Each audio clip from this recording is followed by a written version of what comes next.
오전 7시 한서진은 침실 창문을 열었다.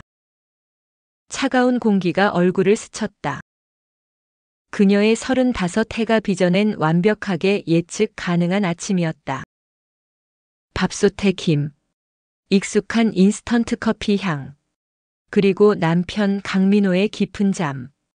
이 모든 루틴이 서진에게는 곧 안정이자 때로는 권태였다. 엄마, 8살 아들 준우가 부스스한 머리로 방문을 열었다. 서진은 미소를 지으며 아이의 머리를 쓰다듬었다.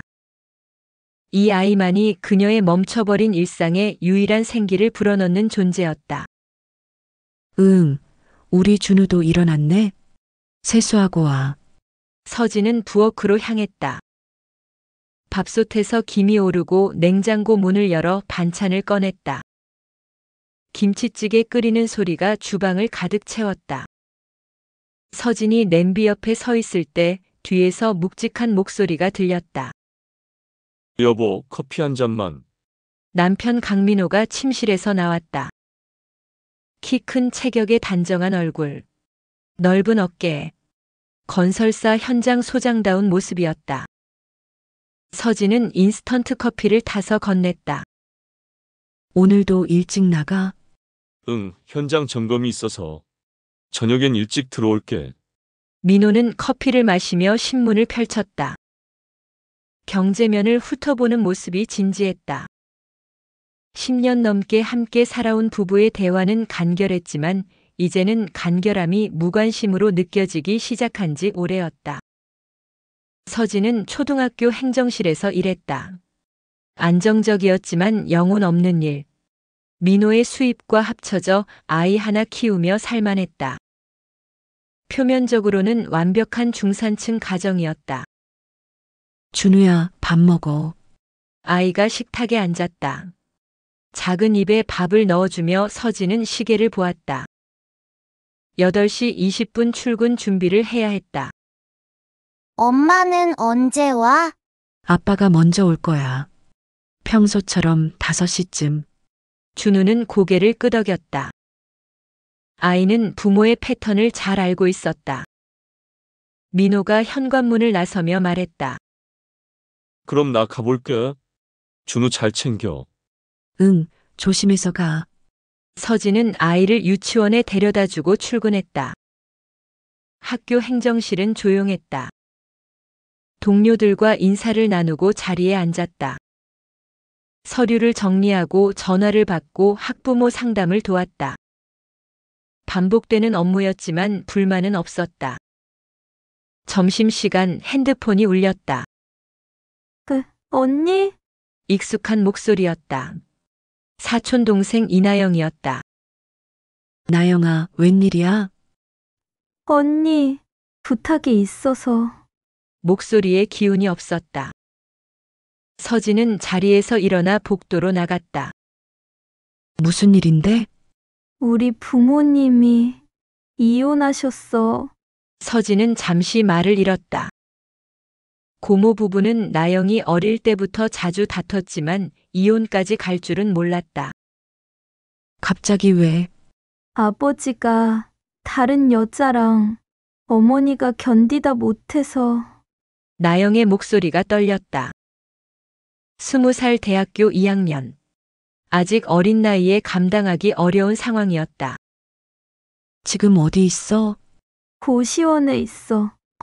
그런데 여기서 계속 있기가. 우리 집으로 와. 서진은 주저하지 않았다. 가족이었다. 어려울 때 서로 도와야 했다. 정말? 언니한테 패 끼치는 거 아니야? 무슨 소리야? 당장 짐 싸서 와. 저녁 서진은 민호에게 상황을 설명했다. 나영이가 잠시 우리 집에서 지내게 됐어.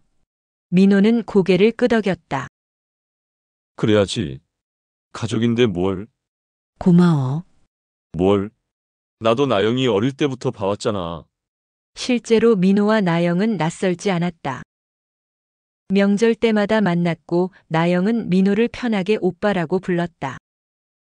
다음 날 오후 나영이 도착했다. 언니, 현관문이 열리자 나영이 큰 가방을 들고 들어왔다. 키 작은 체구의 긴 머리. 대학생답게 캐주얼한 옷차림이었다. 나영은 붓고 지친 얼굴에도 여전히 풋풋했다. 많이 힘들었지? 서진이 안아주자 나영이 울음을 터뜨렸다. 언니, 정말 고마워. 괜찮아. 천천히 정리해. 서진은 나영을 준우 방 옆 작은 방으로 안내했다. 평소 창고로 쓰던 공간이었지만 침대와 책상을 들여놓으니 방다운 모습이 되었다. 여기서 지내면 돼. 불편한 건 언제든 말해. 고마워. 언니, 저녁 식사 자리. 나영은 준우와 금세 친해졌다. 이모 예뻐요. 우리 준우도 잘생겼네. 나영이 아이의 볼을 쓰다듬자 준우가 웃었다. 민호도 편안한 표정이었다. 나영아, 학교는 어떻게 할 거야? 휴학할까 생각 중이에요. 당분간은 아르바이트라도 해서. 무슨 소리야? 공부 계속해야지. 민호가 말했다. 하지만 생활비가. 그건 걱정하지 마. 우리가 도와줄게. 서진이 단호하게 말했다. 가족이 함께 사는 것 당연한 일이었다. 나영은 눈물을 글썽였다. 언니, 오빠, 정말 고마워요. 그날 밤 서진은 민호와 이야기했다. 나영이 당분간 우리 집에서 지내게 하는 거 어때? 좋지. 집도 조용했는데 활기가 생기겠네. 부담스럽지 않아? 전혀. 나영이 착하잖아. 준우도 좋아하고. 민호의 대답은 자연스러웠다. 서진은 안도했다. 며칠이 지났다. 나영은 집안일을 도왔다. 설거지를 하고 빨래를 개었다. 준우와 놀아주기도 했다. 작은 집이지만 웃음소리가 늘었다. 언니, 제가 저녁 준비할게요. 괜찮아. 쉬어. 아니에요. 신세 지는데 이것도 못하면. 나영은 부지런했다. 서진이 퇴근하기 전에 미리 밥을 지어두었다. 반찬도 만들어 놓았다. 솜씨가 좋았다. 나영이가 해준 거야? 맛있네. 오빠가 좋아하시는 걸로 만들었어요. 민호는 칭찬했고 나영은 수줍지만 민호에게서 눈을 떼지 못하며 웃었다. 동생이 가족처럼 지내는 모습이 보기 좋았다. 어려운 시기에 서로 의지하며 사는 것. 이것이 가족의 의미라고 생각했다. 하지만 서진은 몰랐다. 평온해 보이는 일상 속에서 작은 균열이 시작되고 있다는 것을. 가족이라는 이름으로 들어온 존재가 조금씩 그들의 관계를 흔들어 놓고 있다는 것을. 저녁 식사 후 거실에서 텔레비전을 보는 네 사람. 하지만 서진이 앉을 수 없는 민호와 나영 사이의 미묘한 거리. 나영이 민호에게 건네는 반짝이는 시선. 서진은 아직 눈치채지 못했다. 하지만 변화는 이미 시작되었다. 평범한 일상에 스며든 위험한 감정. 그것이 앞으로 이 가정을 어떻게 뒤흔들지 아무도 예상하지 못했다. 밤이 깊어갔다. 서진은 잠자리에 들며 생각했다. 나영이가 있어서 집이 더 따뜻해진 것 같다고. 가족이 늘어난다는 것이 이런 기분이구나 하고. 그때 서진은 몰랐다. 진정한 시험이 곧 시작될 것이라는 것을. 나영이 온 지 일주일. 서진은 퇴근길에 마트에 들렀다. 장바구니에 나영이 좋아한다던 딸기를 담았다. 집에 돌아가는 발걸음이 가벼웠다. 다녀왔어요. 현관문을 열자 거실에서 낯설게 커다란 웃음소리가 들렸다. 민호와 나영이 소파에 붙어 앉아 텔레비전을 보고 있었다. 게임 프로그램이었는데 민호가 팔을 뻗어 나영의 머리 위를 지나 리모컨을 누르는 불필요하게 가까운 자세였다. 언니, 왔어요? 나영이 벌떡 일어나며 인사했지만 나영의 얼굴에는 민호와의 단둘만의 시간을 방해받았다는 짜증이 찰나처럼 스쳐 지나갔다. 응, 일찍 왔네. 오빠가 먼저 오셔서 같이 보고 있었어요. 서진은 부엌으로 향했다. 싱크대에 설거지가 되어 있었다. 반찬통도 깔끔하게 정리되어 있었다. 나영아, 설거지 안 해도 되는데. 괜찮아요. 할 일도 없고. 고마워. 저녁 준비를 하며 서진은 거실을 바라봤다. 민호가 나영에게 게임 방법을 설명하는 내내 나영은 민호의 얼굴을 올려다보며 미소를 멈추지 않았다. 둘 사이의 거리가 가까웠다. 가족이니까 당연하지. 서진은 고개를 저었다. 저녁 먹을까? 식탁에 둘러앉았다. 준우는 유치원에서 있었던 일을 신나게 이야기했다. 이모, 오늘 친구가 이모 예쁘다고 했어요. 정말 고마워. 나영이 아이의 머리를 쓰다듬었다. 민호도 웃었다. 나영이 예쁘긴 하지. 오빠, 놀리지 마세요. 나영이 볼을 붉혔다. 서진은 젓가락을 들며 웃었다. 화목한 가족 식사였다. 며칠 후 저녁 서진은 야근으로 늦었다. 시계를 보니 9시가 넘었다. 집에 전화를 걸었다. 여보, 나 좀 늦어. 알았어. 조심해서 와. 준우는? 잠들었어. 나영이가 재워줬어. 고마워. 곧 갈게. 전화를 끊고 서진은 서류를 정리했다. 마음이 편했다. 나영이 있어서 든든했다. 집에 도착했을 때는 10시가 넘었다. 현관은 불이 켜져 있었지만 집안은 이상할 정도로 조용했다. 조용히 문을 열었다. 서진은 부엌에 가방을 놓고 거실로 향했다. 서진은 순간 숨이 멎었다. 거실 소파 어둠이 짙게 깔린 채 스탠드 조명만 희미하게 켜져 있었다.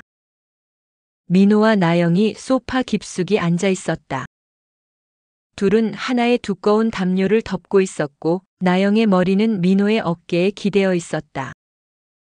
텔레비전 화면 속에서는 로맨스 영화의 배우들이 키스를 하고 있었다. 그들은 서진이 문을 열 때까지 그녀의 존재를 전혀 눈치채지 못했다. 민호가 서진을 보고 화들짝 놀라며 담요를 걷어냈다. 나영도 황급히 몸을 일으켰지만 담요 속에서 나온 나영의 얇은 면 티셔츠 차림이 서진의 시야에 박혔다. 언니, 언제 왔어요? 나영의 목소리는 너무나 놀란 나머지 공포에 가까웠다. 지금 뭐 하고 있었어? 서진의 목소리는 낮고 차가웠다. 영화 보고 있었어요.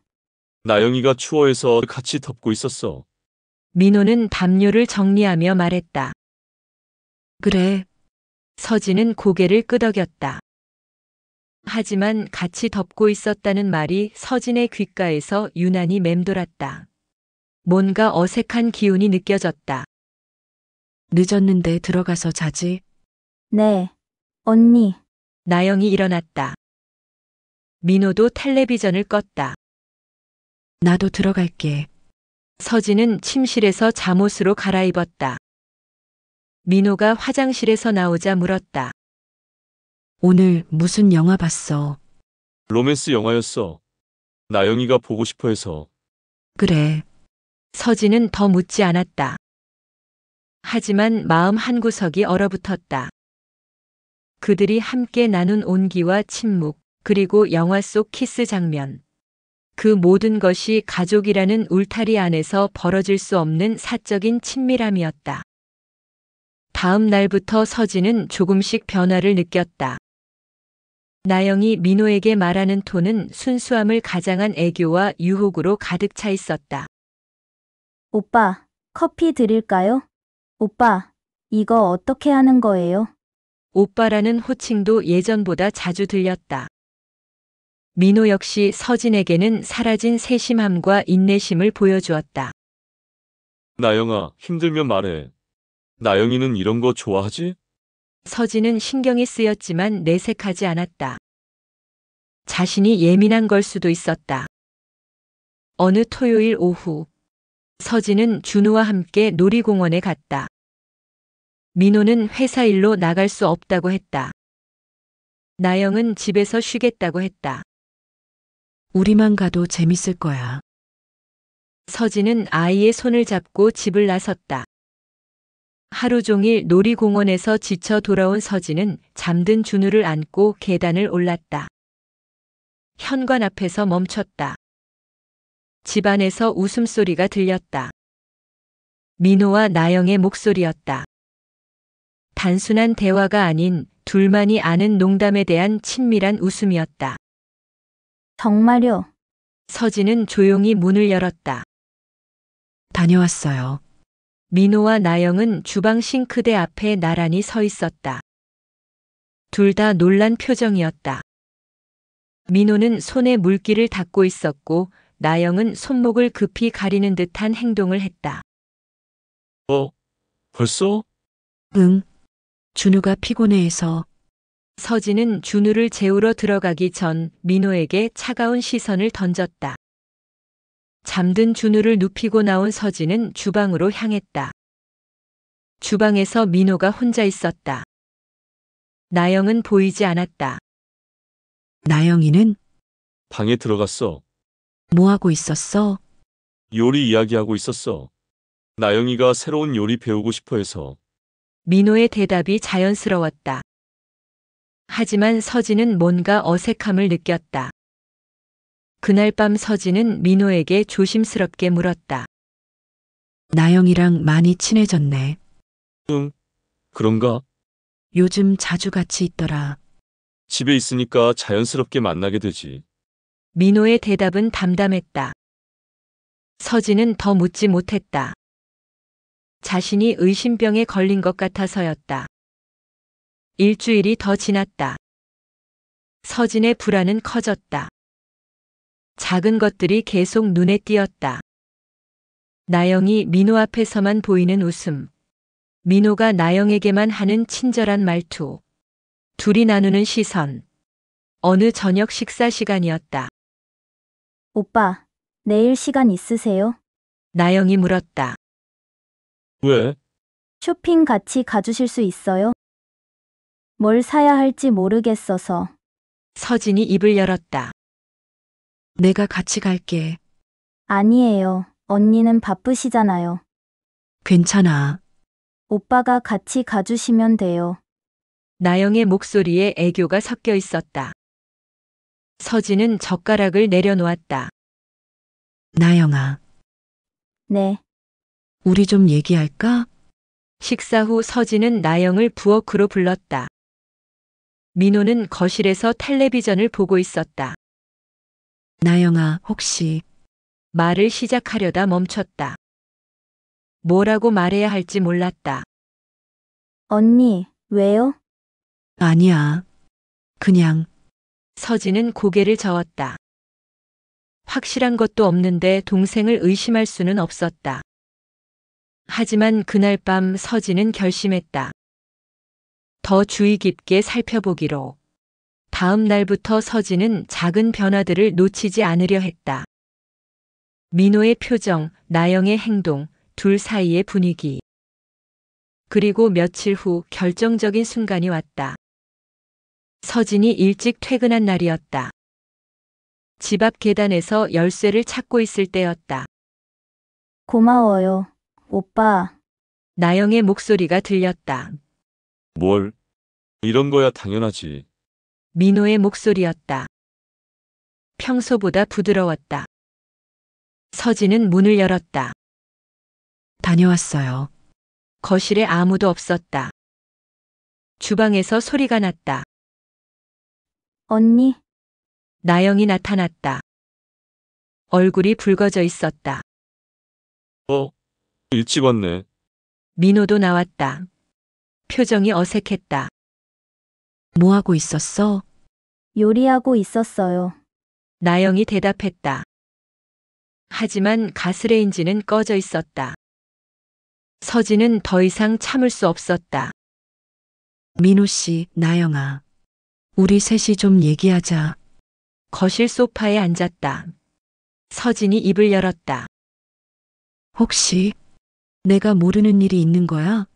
무슨 말이에요, 언니? 나영이 놀란 듯 물었다. 요즘 너희 둘이 너무 친해진 것 같아서. 민호가 말했다. 가족이니까 친한 거 당연하지 않아? 가족이라. 서진은 말을 멈췄다. 자신도 확신이 없었다. 증거도 없었다. 언니, 혹시 우리를 의심하는 거예요? 나영의 목소리가 떨렸다. 아니야. 그냥 기분이 이상해서. 서진아, 너 요즘 너무 예민한 거 아니야? 민호가 짜증스럽게 말했다. 그럴 수도 있겠네. 서진은 고개를 숙였다. 자신이 잘못 생각한 걸 수도 있었다. 죄송해요. 괜히 이상한 소리 했네. 괜찮아요, 언니. 그날 밤 서진은 혼란스러웠다. 자신이 틀렸을 수도 있다는 생각과 뭔가 이상하다는 느낌이 계속 교차했다. 하지만 한 가지는 확실했다. 이 상황을 그냥 두고 볼 수는 없다는 것. 서진은 결심했다. 진실을 알아내기로. 그것이 무엇이든. 새벽 2시. 서진은 여전히 잠들 수 없었다. 옆에서 민호의 규칙적인 숨소리가 들렸다.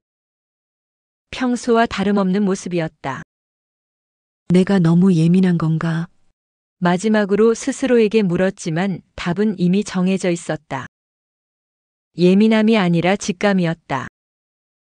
다음 날 오전 서진은 빨래를 정리하며 민호의 셔츠 주머니를 확인했다. 영수증이나 명함이 들어있을 때가 있어서였다. 손끝에 딱딱한 것이 닿았다. 종이었다. 꺼내보니 영화표였다. 2장. 지난주 토요일 날짜였다. 서진은 멈춰섰다. 민호가 회사 일이 있다고 했던 그날. 자신과 준우만이 놀이공원에 갔었던 그날이었다. 영화표를 자세히 봤다. 로맨틱 코미디였다. 민호가 질색하던 장르였다. 심장이 빨리 뛰기 시작했다. 언니, 뭐 하세요? 나영이 빨래방에 들어왔다. 아, 빨래 정리하고 있어. 서진은 재빨리 영화표를 주머니에 넣었다. 제가 할게요. 괜찮아. 언니는 쉬세요. 나영이 빨래 바구니를 가져갔다. 서진은 화장실로 향했다. 거울 앞에 섰다. 얼굴이 창백했다. 2장 누구와 함께 갔을까? 나영과 함께 갔을 가능성이 높았다. 하지만 확신할 수는 없었다. 점심시간 서진은 집으로 전화했다. 나영아, 나야. 언니, 무슨 일이에요? 그냥 집에서 뭐해? 청소하고 있어요. 저녁에 뭐 해 드릴까요? 아무거나. 고마워. 전화를 끊고 서진은 고민했다. 직접 물어볼까 생각했지만 용기가 나지 않았다. 퇴근 후 집에 도착했다. 현관에서 신발을 벗으며 거실을 봤다. 민호와 나영이 식탁에 앉아 있었다. 뭔가 이야기하고 있었다. 다녀왔어요. 두 사람이 동시에 고개를 돌렸다. 대화를 멈췄다. 언니, 일찍 오셨네요. 응. 일이 일찍 끝났어. 서진은 부엌에 가방을 놓았다. 식탁 위에 커피잔 2개가 있었다. 뭐 이야기하고 있었어? 그냥 이런저런 얘기요. 나영이 대답했다. 민호는 말이 없었다. 저녁 준비를 하며 서진은 계속 생각했다. 영화표 이야기를 해야 할까? 하지만 어떻게 시작해야 할지 몰랐다. 식사 시간이었다. 평소보다 조용했다. 아빠, 내일 놀이공원 또 가요? 준우가 물었다. 주말에 가자. 민호가 대답했다. 지난주에도 놀이공원 갔잖아. 서진이 말했다. 응. 언제? 민호의 표정이 어색했다.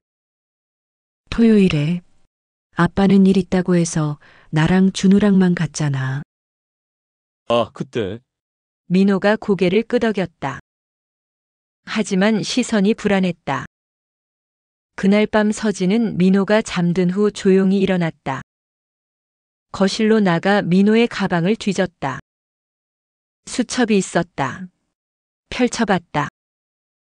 토요일 일정에 아무것도 적혀 있지 않았다. 회사 일이 있었다고 했는데. 서진은 다른 페이지를 넘겼다. 며칠 전 날짜에 작은 글씨가 적혀 있었다. 카페 2시. 선물, 무슨 의미인지 알 수 없었다. 하지만 뭔가 숨기고 있다는 건 분명했다.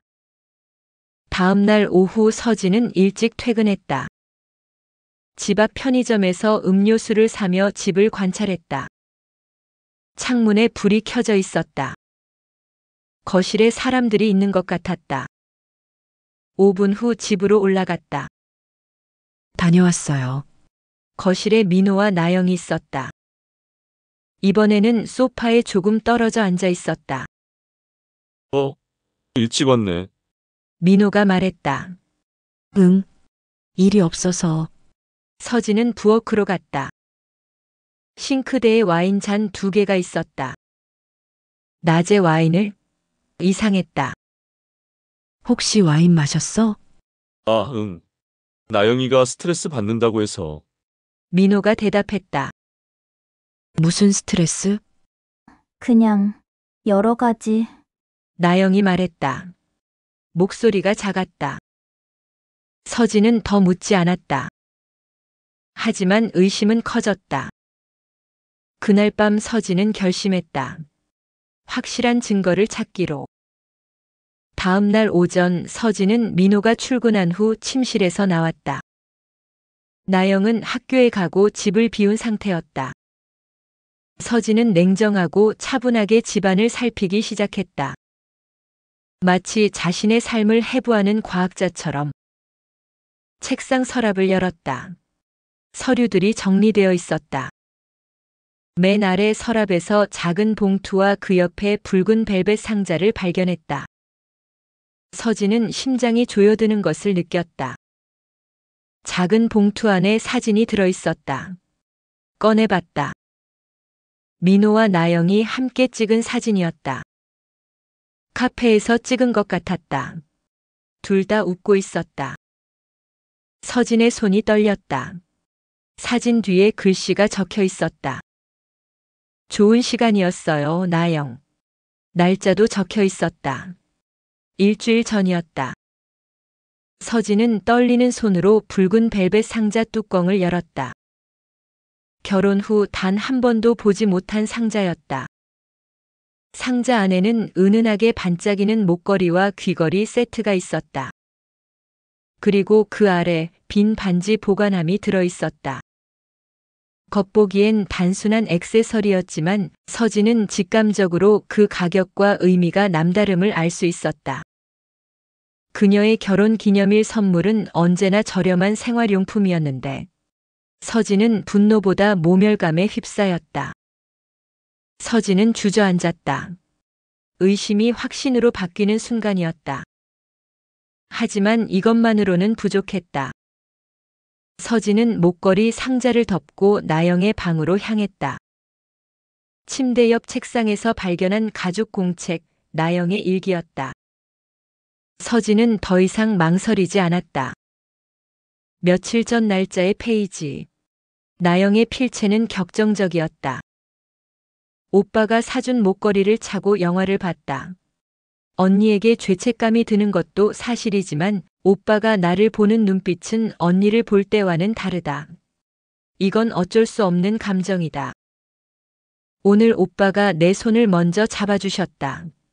오빠도 나와 같은 마음이라는 것을 알 수 있었다. 서진은 일기를 덮었다. 더 이상 볼 필요가 없었다. 서진은 그 자리에서 주저앉았다. 모든 것이 명확해졌다. 손을 잡지 않았다는 나영의 거짓말, 그리고 나영에게서 순수한 동생이 아닌 여자를 보고 있었다는 민호의 배신. 모든 것이 명확해졌다. 그들은 단순한 외도가 아니라 서진의 집안에서 가정을 파괴하는 밀회를 즐기고 있었다. 그날 저녁 집으로 가는 길에 마트에 들렀다. 평소와 똑같이 저녁 식사를 준비했다.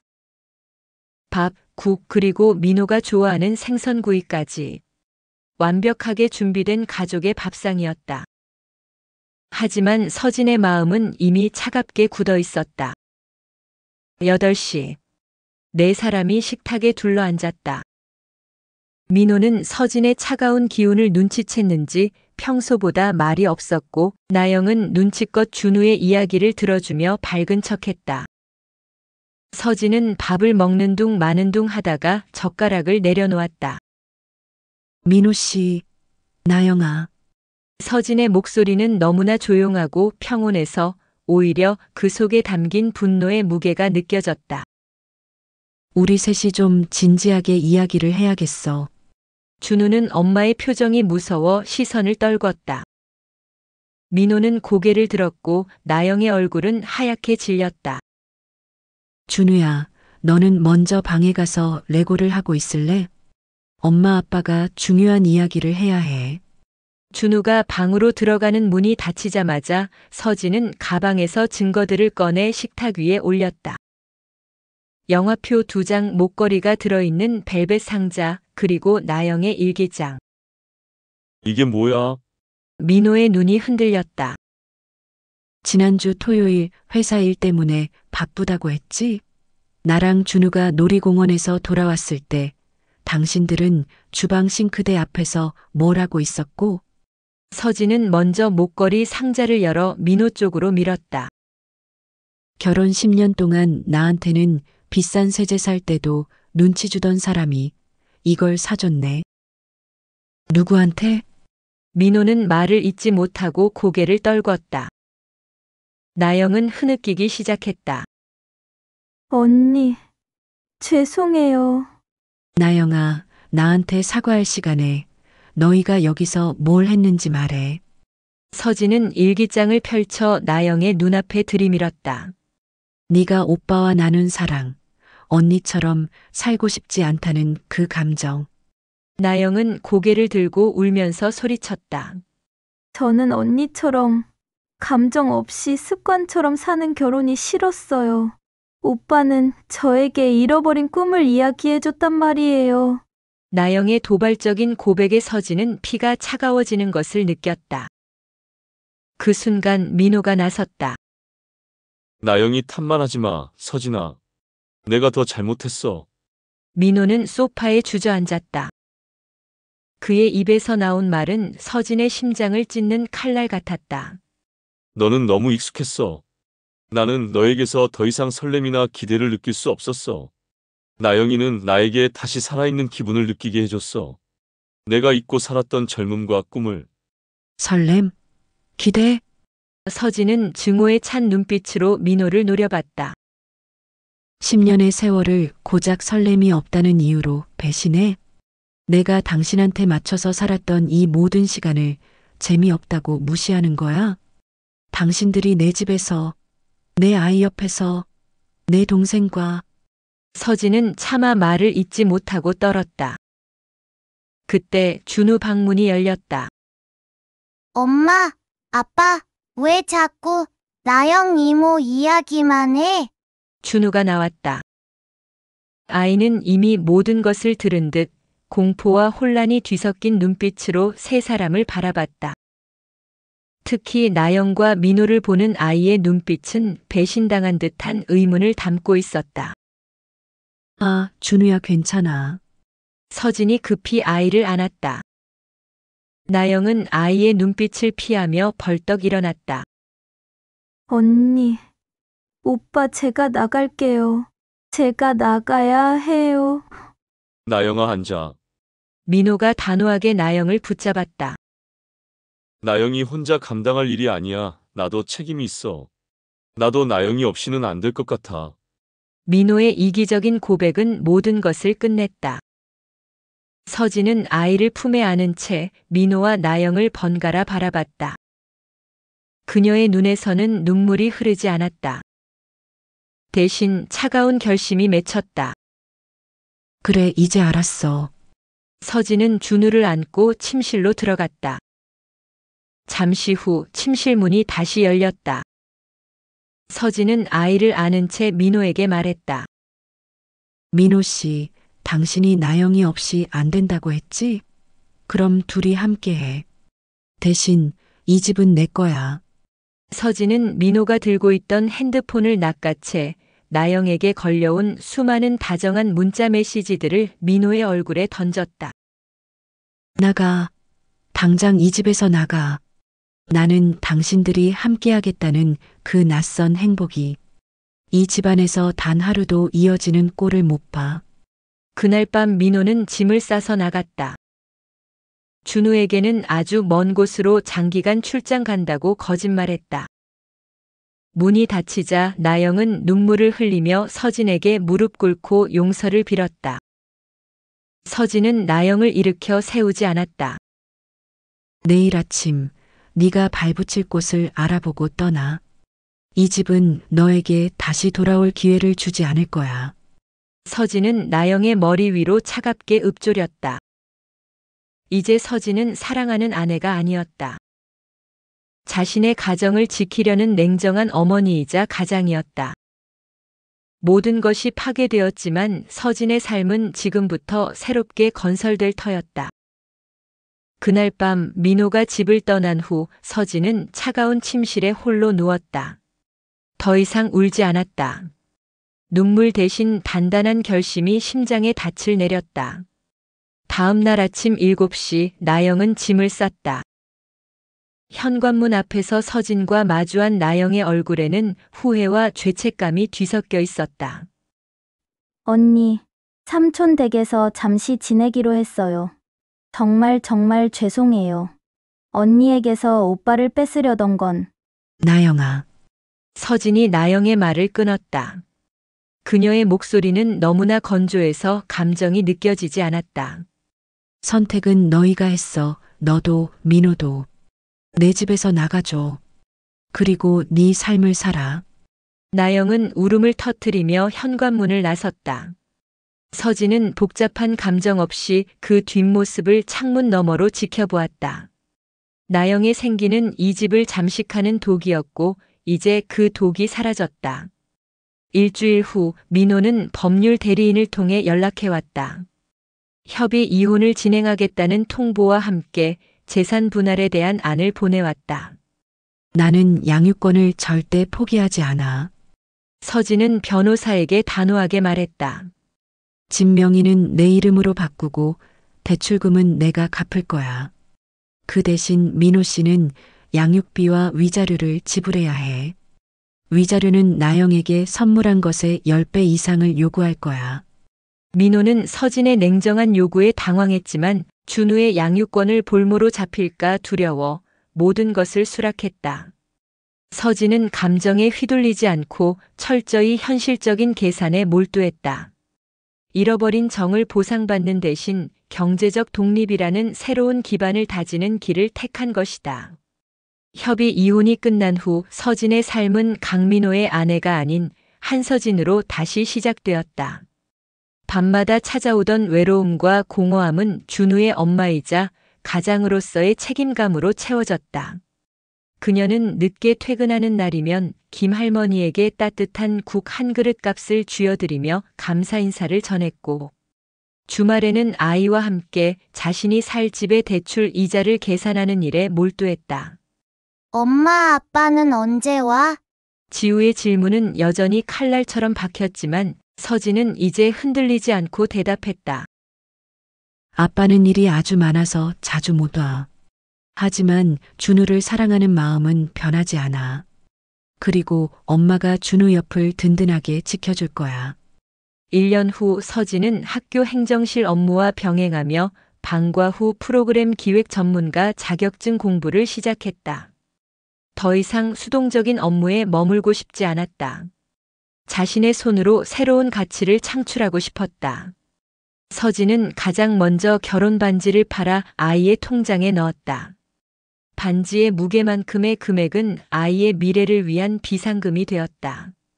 그녀의 왼손 네 번째 손가락은 이제 텅 비어 있었지만 그만큼 자유로움과 주체성으로 채워졌다. 2년이 지난 봄날, 서진은 초등학교 방과 후 프로그램 총괄 담당자가 되었다. 그녀의 주도적인 기획 덕분에 학교 프로그램은 성공적으로 확장되었고 동료들과 학부모들 사이에서 그녀의 역량은 인정을 받았다. 평화롭던 어느 퇴근길, 서진은 우연히 동료 교사들의 대화를 듣게 되었다. 혹시 들었어? 강민호 소장, 새로 결혼한 젊은 여자랑 곧 이혼한대. 서진의 발걸음이 멈췄다. 뭐? 왜? 그렇게 좋아하더니. 새로 지은 아파트 입주 문제로 엄청 싸웠대. 그 여자 생활력이 없어서 건설 현장 소장 아내 역할도 못했다나 봐. 민호 씨가 후회 막심하다는 이야기가 돌아. 서진은 감정을 숨긴 채 조용히 그 자리를 지나쳤다. 기쁨도 슬픔도 복수심도 느껴지지 않았다. 그저 자신이 이미 지나쳐온 낡은 이야기처럼 느껴졌다. 그들의 설렘이 얼마나 허무하게 무너졌는지 확인했을 뿐이다. 그날 저녁 서진은 준우와 함께 집 근처 공원에서 벚꽃길을 걸었다. 준우는 훌쩍 자라 엄마의 어깨에 닿을 만큼 키가 컸다. 엄마, 우리 이제 정말 행복하죠? 응, 행복해. 서진은 대답했다. 그것은 예전과는 전혀 다른 행복이었다. 남편의 경제력이나 타인의 시선에 의존하던 덧없는 행복이 아니었다. 자신이 스스로 일궈낸 성취와 아이와의 굳건한 유대감으로 다져진 주체적인 행복이었다. 서진은 준우의 손을 꼭 잡았다. 문득 자신을 배신한 민호와 나영을 생각하며 분노했던 시간들이 얼마나 무의미했는지 깨달았다. 그들은 서진의 집을 파괴했지만 서진은 그 폐허 위에서 자신의 왕국을 재건했다. 그리고 그 왕국에는 사랑하는 아들과 오직 자신만이 왕좌에 앉을 수 있었다. 엄마, 고마워. 준우의 말이 서진의 귓가에 울렸다. 서진은 아들의 머리를 쓰다듬었다. 창밖으로 쏟아지는 봄 햇살처럼 서진의 삶은 빛과 희망으로 가득 차 있었다. 결혼은 끝났지만 한서진의 인생은 비로소 시작된 것이다.